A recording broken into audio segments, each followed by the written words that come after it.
Welcome to Her Career Studio. I'm your host and career coach, Lisa Virtue. Here we live by the mantra, thrive at work so you can thrive in life, because we know you are more than your day job. Each episode includes actionable tips and often mentor stories to not only boost your professional success, but also enhance your personal well-being. Join me as we explore ways to ensure your career uplifts your life. As you strive to achieve work-life harmony, head to hercareerstudio.com for free resources and coaching services to help support you during career transitions and challenges, such as when you are looking to find and land that next ideal job or promotion, or are leading a new team. We're here to support you. Don't forget to hit that subscribe button, and please hit the thumbs up or leave a 5-star review if you are finding the content useful. This helps us keep going in our mission to help women in their careers. Thank you so much for your support. Are you looking for a new job or about to? Head to hercareerstudio.com for free resources to help you in your job search. Not only do we include a free resume template, I now am doing free resume reviews, which are valued at $97 a piece. So head to hercareerstudio.com, fill out the form, upload your resume, and I will provide you valuable feedback so that you can get noticed in your job search and get those interviews. You've got this. Best of luck, and I'm rooting for you. Welcome to another empowering episode of the Her Career Studio podcast. In today's episode, I sit down with one of my fellow career coaches and a wonderful male advocate. I love bringing on our male advocates on this podcast for women at work.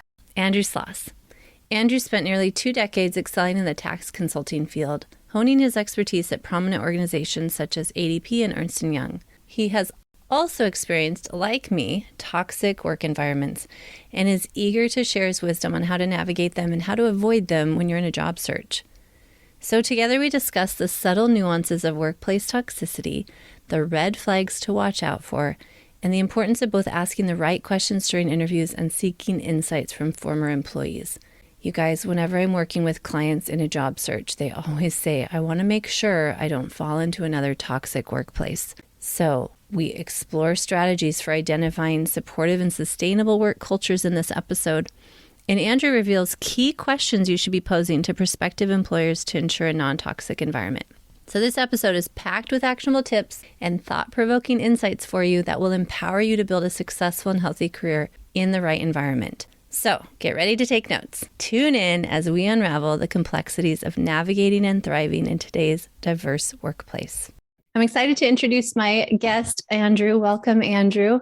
We are going to get into this hot topic about how to avoid a toxic work environment in your next job when you're interviewing and how to look out for signs for that. Before we get started, I just wanted to say briefly, Andrew and I know each other from similar coaching circles that we float in and out of, and has been a pleasure to get to know Andrew over the last, I think, year now. We probably have known each other. And I love bringing on male advocates that can speak about gender from their perspective, because I think we talk about it a lot, women to women, men to men, but there's not a lot of crossover with that conversation. So I was really excited to welcome Andrew to have some more of that conversation, see his perspective. He's been working for a couple decades with women in the workforce. And as a dad and a husband, I would love to hear what his perspective is on what kind of challenges he's seen women have in the workforce. And then we'll get into how to avoid a toxic work environment. So Andrew, welcome. Thank you, Lisa. I'm so excited to be here and to be able to be in your podcast. Thank you for the invitation. Thank you for being here. So let's just start with, how about you describe a little bit of your background and your career journey and how it's gotten you to where you are today? Sure. Yes, absolutely. Happy to do that. I mean, I went to law school. That's what I thought I was going to be when I grew up, was a litigator. That's what I had always dreamed of being as a kid. And then as a younger adult in college. And then turns out I didn't really like the law too terribly much. So after about 7 years of practicing, I got into the consulting space where I did tax consulting, working for large organizations like ADP, Ernst & Young, Baker Tilly, places like that. I've worked for some smaller organizations as well, but I did that for almost 20 years. And then, my journey into coaching is, I don't know if it's necessarily unique, but I went through a period where I had gone through an unexpected layoff from a job that I had moved for. And then I went through the longest period of unemployment I ever had, which was 18 months. And I had just never had, at that point in my career, I'd never had a hard time getting interviews, getting job offers. I always got attention to my resume. And I just went through a period where I couldn't get a call. I mean, I hired my own career coach after just being so frustrated, and that relationship and that decision changed my life and kind of put me on this trajectory to be a career coach myself. And some of the impetus behind that was, my own experience working at several unfortunate toxic workplaces and going through layoffs where even though I was a high performer at my company, I was still in that list of individuals who was let go. And as you mentioned, as a husband and as a dad to younger children, I wanted to have a little bit more control over my career and my ability to provide for my family. So having such a positive and life-changing experience with my own career coach, I thought, I like to help people and I want to help people get out of toxic work environments because it's not a fun place to be. And so it just made sense to explore that as a potential career opportunity for me. And so far, it's been really great. Okay, awesome. So tell me a little bit more about your experience working with women. I think you mentioned to me that it was probably 60% of your colleagues and coworkers have been women over the years. Yes. Yeah. I mean, sometimes it's even been higher than that. And sometimes it's been 80 or 90%. But yeah, I mean, I think it's especially working for large organizations like EY, ADP, Baker Tilly, like a very well-rounded, diverse workforce. And I think also just from the times that I was there, like a lot, my bosses a lot of times have been women. And I don't know if that's why the teams tend to be more women than men, but that's been my experience. And, unfortunately, I've seen some really terrible things happen in the workplace to some of my female colleagues, or at least I've heard about them. And certainly as you run in career coaching circles and you talk to other coaches and other clients and prospects, whatever, you just hear some really awful stories. And unfortunately, at least in my experience, most of those stories tend to be happening to women. It certainly happens to men, don't get me wrong. Mm-hmm.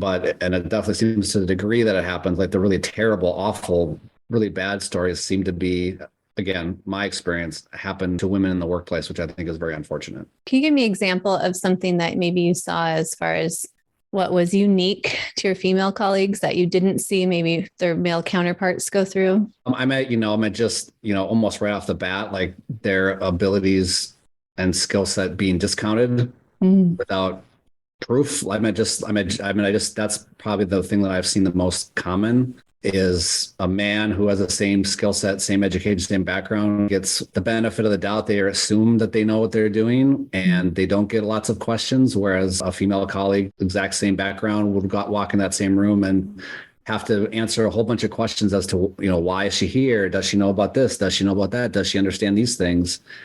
And the men don't get those same questions. And I was always like, why? I'd sit in those meetings. And when I was younger, I couldn't really say much about it because who was I to say much? But when I got older, I was like, why are you asking these questions? Because you would be asking these questions to me. So I see that a lot, just, and I don't necessarily know where that comes from in corporate culture and the job culture.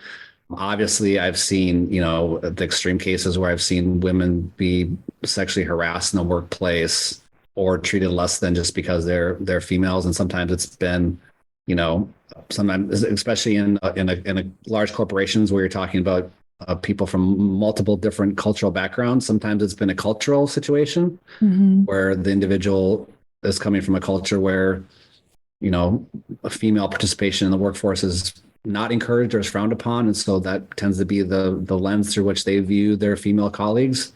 But one of the things that I'm proud of is the times that I've stuck up for my female colleagues in the workplace and went up the chain to be like, hey, this isn't fair treatment. This individual is a high performer. She's doing a great work. And she's being, sometimes there's been emotional abuse or verbal abuse that was completely uncalled for. And so, I consider myself an advocate that way in the workforce. And some of the highest performing individuals and some of the people I've enjoyed working with the most have been women because they've just been great at their jobs and great to get along with and great with clients and all that sort of thing. Thank you for sharing that. That's, obviously the work I do is to help empower women and take what they can control. And imposter syndrome, we talk about a lot where people think it must just be in my head. But you're also illustrating that there are sometimes things just out of our control. And so finding advocates like you and making sure that we're putting this message out there consistently, it's not fixed. It's just not fixed, right? We still have these challenges. Yeah. I just was talking with a client last week and we've been working together for a little while. And she's had her own experiences of, different levels of toxicity in the workplace. And she walked into this, it was, I don't know what kind of, it was kind of just like a summer, like a weekly catch up meeting with her. And she's the only woman in this particular group. And the minute she walked into the room, the men that were there were like trying to mansplain to her about the sales process. And she just told them, she was very polite, was like, I don't need any of this. And she literally laid 2 huge contracts on the table, say, I just closed these this week. I don't need any of this explanation on how to do a sales call. And what happened? What could the guys in the room do but say nothing and just shut up? And they were, and she said they were obviously embarrassed. And that wasn't what she was trying to do. But her point was, and that was one of the things that I worked with her on, was like, you do have to stick up for yourself in the workplace, regardless of, male, female, whatever. Like, you have to be your own advocate. And it's helpful to have an advocate that you can find at a workplace. But in the meantime, you have to advocate for yourself. Yeah, 100% agree. I have worked in very male dominated industries myself. And unless I spoke up for myself or just had that courage in those meetings to speak up, they would just talk over me the whole time. Yeah. It's terrible. I hate seeing it happen. Absolutely. Yeah. Well, that's amazing that you are able to share that openly with us. I really appreciate that. And just again, to illustrate that sometimes it's not in your head, and control what you can control, get support where you can. And also, I'm not a big advocate for making things up, right? So making sure there's evidence of it. Yeah. And it's not just, oh, it's because I'm a woman. That's something that I also hear people say, and then I'll dig and find out, okay, tell me more about where the evidence is for that. And for sure. Yep. Yeah. And comparing yourself. Sorry, go ahead, Lisa. Sorry. Go ahead, Andrew. I was going to say, like, again, like if it's the first time and you're walking into a room and you think, oh, this is because I'm a woman, or this is because of some of the, like, okay, well, let's take a step back. It's always bad to assume that's what's going on. Right. So take a step back and just say, okay, well, before I make that assumption, let me make sure that there isn't something else that was going on before I walked into the room that I wasn't aware of. Who knows what someone else is dealing with outside of the workplace that could be influencing their behavior inside the workplace. But certainly if there becomes a pattern of behavior, and a pattern is more than one, of course, then maybe, okay, I've started to notice these things. Is it because I'm a woman? And then just paying attention, like you said, is this only happening to me, or do I notice a pattern of behavior whenever it's me and other women in the room, or things like that? But you're right. If you feel that's happening, you definitely have to have some sort of factual basis, and it can't be just based on your feelings. Right. And something too, I think we should mention and maybe talk about for a second is that it's not just men that have these challenges when it comes to gender bias, right? I've also seen it with women to women.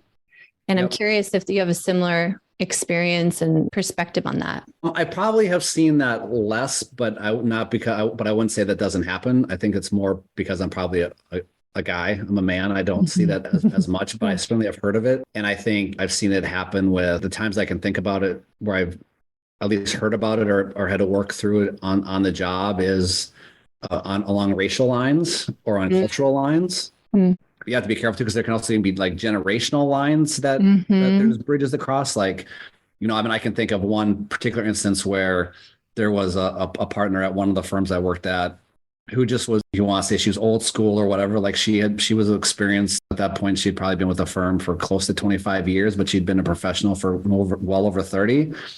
And so her coming up through a firm like that as a woman was extremely difficult for her to get where she had gotten. And so she was very, very demanding, and she tended to be much more demanding towards the female coworkers. And in her mind, it wasn't because she was biased, and she might've been biased. It was because in her mind, she was like, because she had to be tough going through that, she had to make them tough, even though their experiences were very different.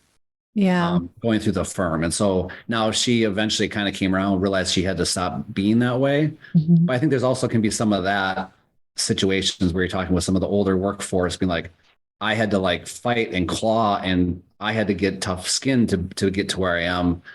And things have gotten better in the workforce. Obviously, as we discussed, there's still plenty of room to grow. Okay. But yeah, I mean, I definitely think you can see it women to women as well as men to women. Yeah, we all have our own bias based on our own journey, don't we? And our own Yeah. experience pattern for sure. And that's what I've seen too, is sometimes where women are not supportive or don't see that there's a bias going on, it's because maybe they came from a different background, right? Or a different setting where they didn't ever have that situation. So it's good to talk about it. It's good for us to talk about it. Yeah. And like you said, don't make assumptions, make sure you're checking it. And then having a group outside of the workplace that you can talk to, right, is so important. Because if all you're doing is being frustrated internally, now we get this toxicity and you might be contributing to it without unconsciously, you think you're helping, but it actually creates more of a toxic work environment for others. And then now you become the gossip. And so we do have to be mindful of that, don't we? Yes, 100%. I mean, it can be easy to fall into the trap of having a work friend that you share your frustrations with, but you have to be very careful because you don't know who especially if you're starting a new job, you don't know who they know. You don't know if they're trustworthy. And so, I mean, when I work with my clients, I'm always like, look, if you're experiencing a toxic workplace, or you just are having frustrations at work, like you need an outlet that isn't someone at work to really be the focus of that conversation, whether it's a spouse or a mentor outside or a coach, someone that you can really vent to, but who will be able to give you like objective advice, but also be able to challenge you like, hey, I know you're saying this, but have you considered this? Have you considered that? Is maybe this something that also could be happening? Because like to your point, like once you develop that familiarity in the office with someone and you just feel like you just unload them all the time, my experience has been that doesn't usually end well for somebody. Yeah, it's so true. I've actually been that person that started a chain of events, not meaning to, but where I left because of gender bias. And I just knew that if I stayed, I would say something or do something that would hurt my reputation or harm me because I'm so passionate about it. And when I did that, that's when I became a coach full time. So it was very much, I left and I said, you know what? And I gave feedback to the people that needed it, very direct, kept it to myself. But then other women came to me. And that was very interesting, especially after I left, because then they felt like, okay, now someone's outside the organization that understands based on what their impression was and what they were observing. And so they came to me and asked about my story and told me similar stories. And so then I had more evidence and more facts about what was going on when it came to this gender bias. And it can be hard to pinpoint. But when you have like I tell my clients too, when you have a track record, you have successes, you have all of the data and the facts that you are a top performer, and then you're treated in a way like you're not. Okay, now we can start analyzing that, right? And so that's what happened to me. So leaving that toxic environment, the gender bias, et cetera, I just turned to my husband and I said, okay, I'm not sure what I'm going to do next, but I know I'm going to help women in their careers, period. Because clearly there's still a lot of problems with this. And I was on an executive team that I thought we had solved it. We had 50% women. Well, 9 months after I left, every single one except for one were gone. So they all left on their own free will at that point. Yeah, unfortunately, the creation of toxicity in the workplace isn't specific. I mean, men get blamed a lot for it, but it's not, anyone, male or all genders, work environment for sure. Yep, for sure. And I had men reach out too and said, oh, I don't think it was cool how they're treating women. And so absolutely. And then, so let's talk about toxics, because I know part of what we want to talk about is when you're going into a new job. So you and I both work a lot with people in that job transition, career transition, trying to get that next ideal role. What can people look out for when it comes to interviews and how they're learning about the company? What are some things that you advise people look at? Yeah, I mean, obviously, do as much research as you can online about things you can find about the corporate culture.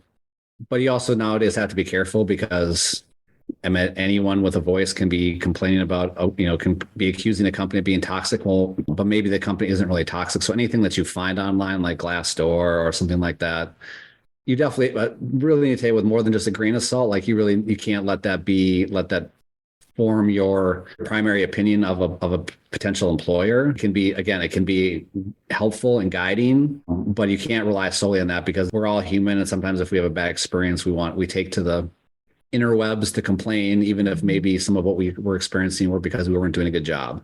Mm-hmm. So that can only take you so far. So really if you can reach out to people, find former people that worked there on LinkedIn that you're either connected with or people they're connected with.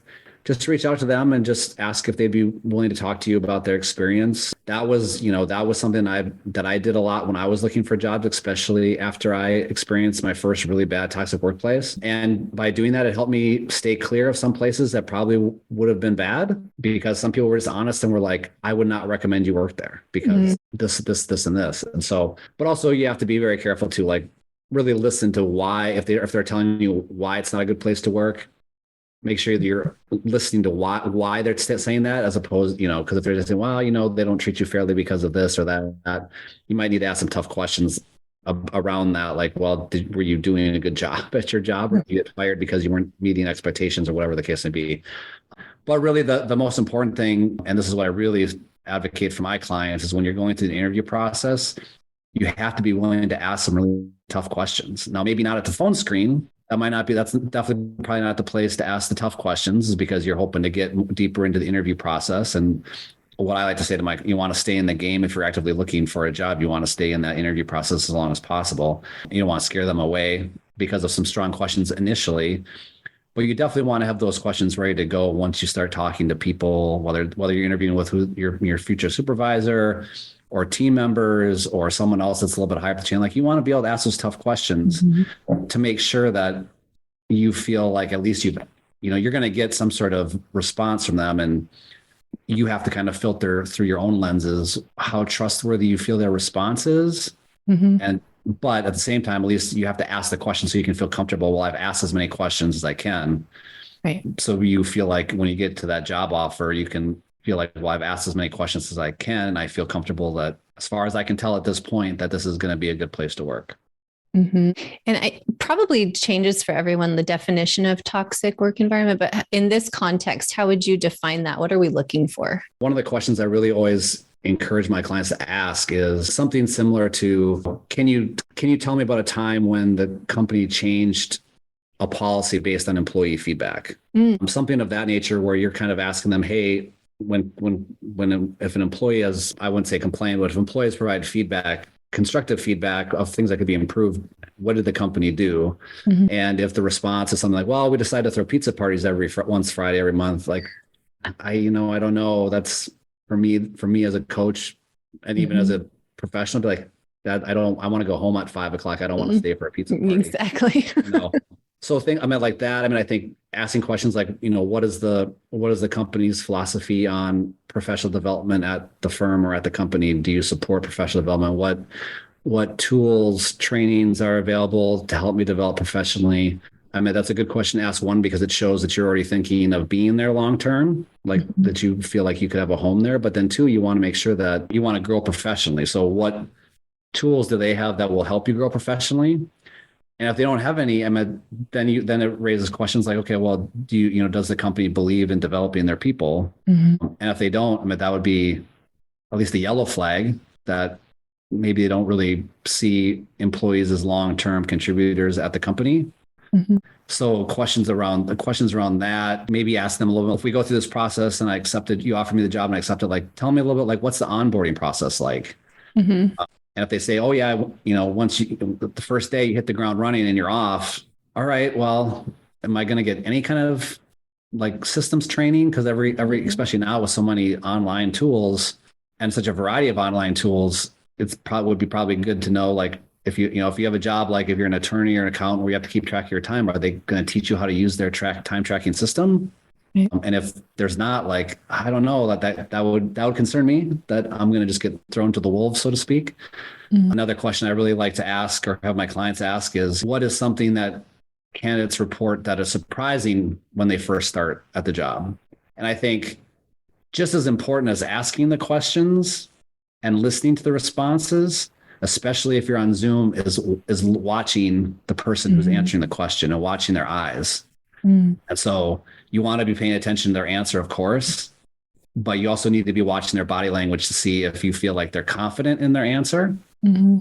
Are they looking up, trying to think of an answer? Do they not have an answer that's readily available? Does the answer sound canned? Of course, but like, you really want to be kind of really tuned into their body language, their facial expressions, if you ask a tough question or a question that means something to you, I mean, it sounds unprofessional to say this, but people will roll their eyes a lot more on a Zoom or on a Teams call than they will in person. And if someone rolls their eyes at your question, like, okay, you just asked me to ask a question that I think is important, and you rolled your eyes at me. So those things are very important and can be very telling in those situations. Another really good question, and then I'll be quiet for more questions from you, Lisa. But the other question would be like, especially if you're interviewing with someone who's been at the company, say, at least 5 years, 3 years, longer than that. Tell me what's changed about the company since you've joined. I like that. And see what they say. Have there been lots of changes? Have there not been, if there's lots of changes doesn't mean bad. No changes also doesn't mean that's good.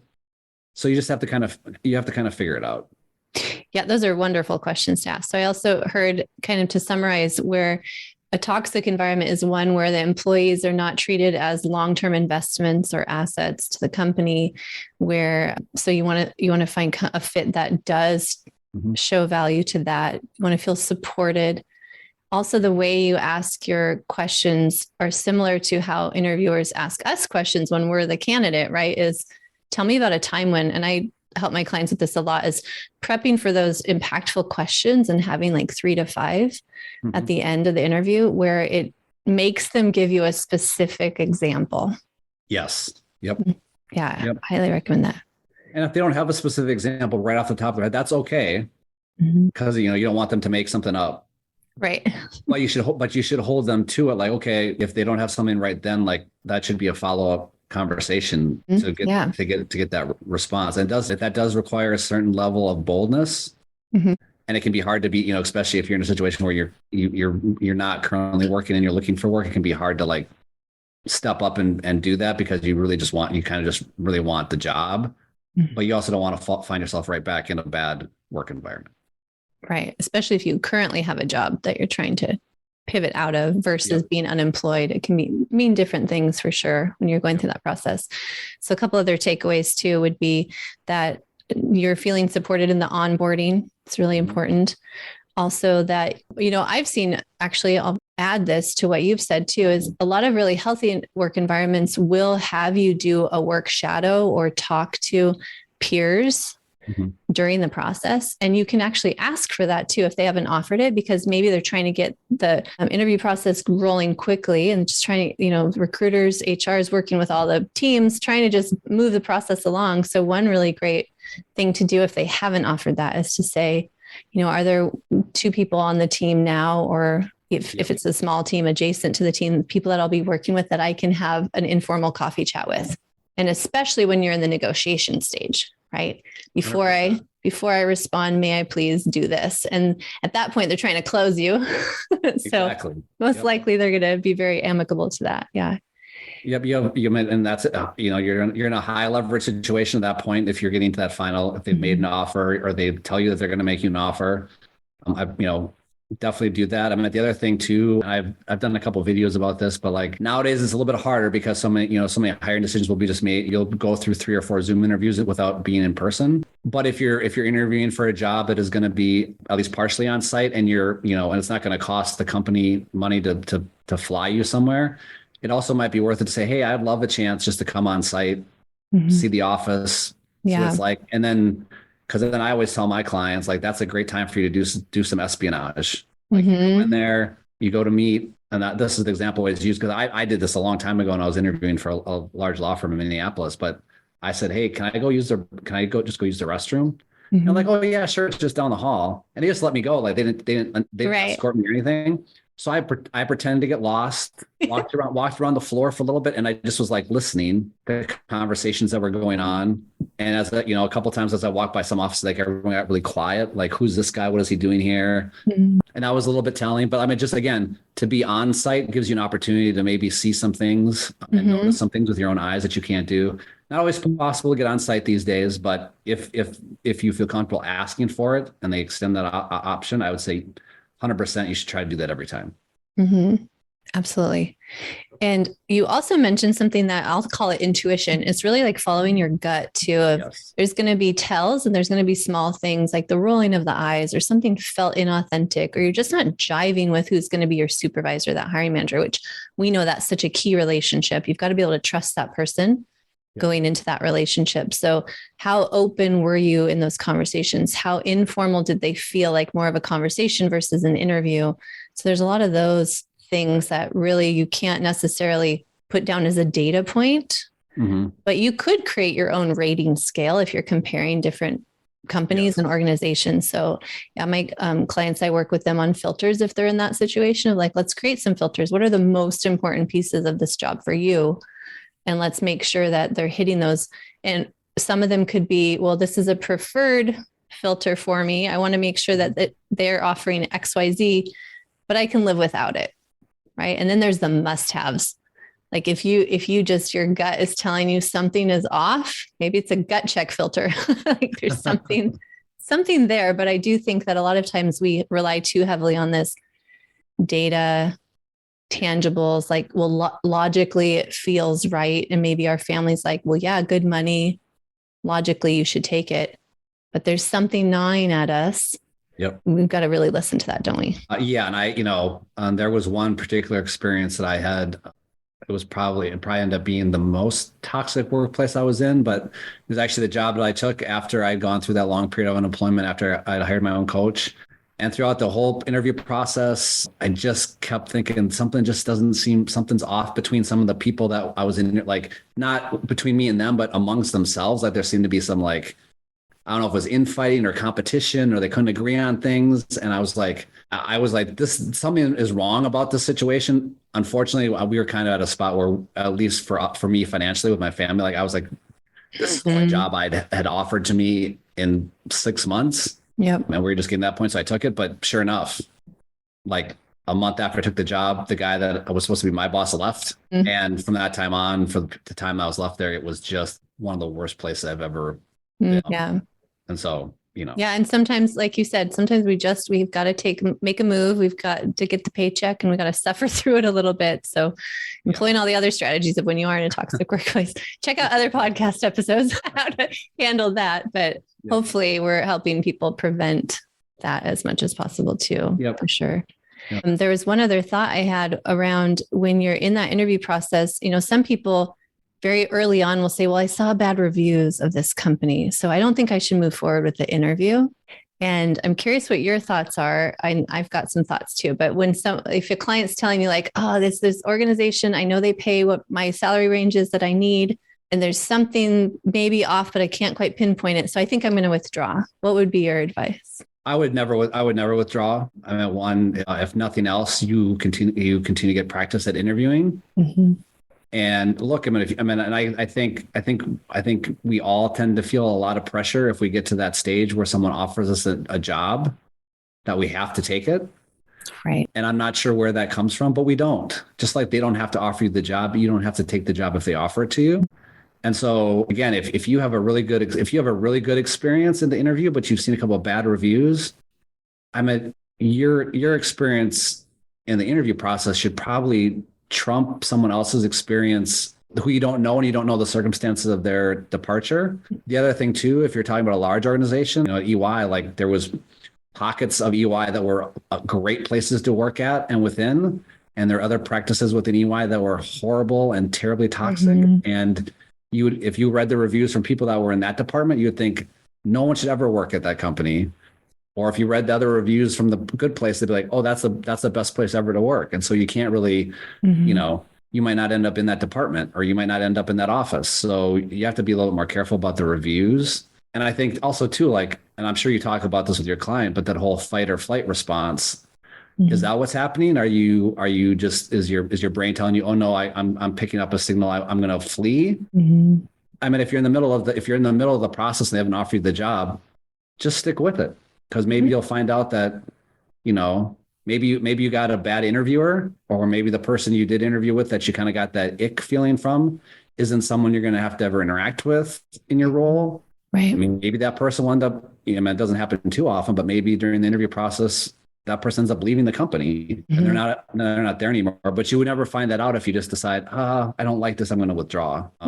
Totally. I'm totally aligned on that. The more practice, the more offers, by the way, the more ego boost you get. And then your amygdala does start to calm down. Yes. Yeah. You're like, oh, that's okay. Well, I don't want that job, but hey, I got an offer. And people are, I think, are scared of that success because if I give it up, I won't have another one. So I think, yeah, your advice, I'm totally aligned on that. And I was just thinking too about even my own experience with the gender bias. A lot of it had to do with where the organization at the time was at and who were the players, and even the board, which changes every year, and who was on that. And so I've seen that organization bring in great women since. I don't know what's going on, because there's been a lot of turnover there. I don't know how it's going, but my experience is, I'm sure, very different than other women that even came after me. So exactly what you're saying, like those reviews and those stamps in time, if there's a pattern of them throughout time, okay, maybe that's a really good data point. But if it's like, well, this was my experience, but I think you should ask these questions and go talk to the people there now.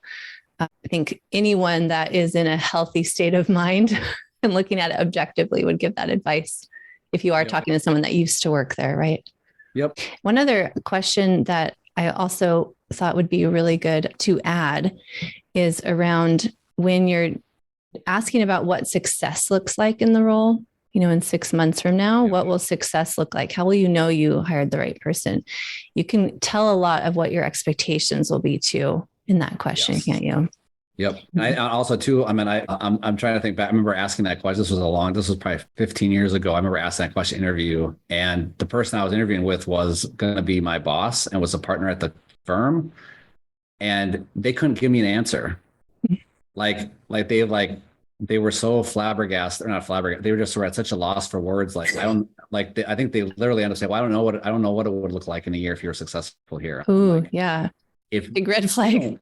Well, then, and you're the person that's going to determine if I'm being successful. I was like, okay, I did not get another interview after that one. So I didn't have to, it was already in my head. I'm like, this is not going to be a place for me if my boss doesn't know what it's going to take to be successful. Right. But you're right. That's a really great question to ask because, and that's also a really good question to ask in the sense of their response will be very telling. Because if they have a really good response, if they have a good response, you're going to know it's a good response. If they have a really poor response, the poor response doesn't mean it's not a good place to work. It could just be that the person that you asked the question to was just not prepared to answer the question. So there has to be a little bit of grace. But again, to your point, we're going to kind of come with all these tallies as you're going through the interview process. Right. I get if that happens a lot with different interviewers, then maybe that's an indication that it's not a great place to work. And so when you ask a question, whether it's that question or something else, and you feel like you didn't get a really great response, make a mental note to ask that question at the next interview with that organization to see, okay, well, this person didn't really give me a good answer. Let me see if this next person is going to also struggle to answer that question, because then you're seeing a pattern. 2 people can't answer that question in this organization.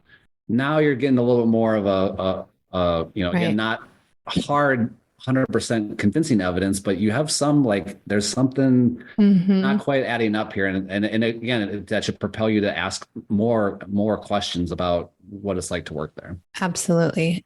So that also leads me to think about when you're asking a question like that and the person doesn't have the answer, and they might say something like, well, you know what, we're going to build that out together. Maybe that's the answer. And now it becomes this question of, is it the right fit for you and your personality? Because it might be a great fit for someone who's like, yeah, I want to build that. I want to create my own metrics. And I've got clients that like that. And I've got clients on the other end of the spectrum that are like, no, I need very clear black and white goals, or I will feel like it's toxic for me. Yep. So I think that's important to distinguish too, that toxicity can be very different based on different people's personalities and the fit for you as an individual. Well, and Lisa, that actually brings up a good point too, because if you are applying for a role where there are some sort of metrics, those are good ideas to get a handle on as you go through the interview process in the later stages. Be like, how am I measured at this job? What does success look like for anyone in this role? Because you want to make sure you have an understanding of what that looks like going in. And if they can't really identify what success looks like, you have to be comfortable with that ambiguity if you're going to take on the job. Yeah, exactly. Yep. And some people are. Yeah, some people are not. Yeah, some people are. Exactly. Yep. I think less and less people nowadays are, for sure. Amazing. Andrew, thank you so much for all your insights, the great questions to ask, things to look for. I think that all the listeners are going to have some really good deep work to think about how to approach those interviews and looking at that next role for themselves.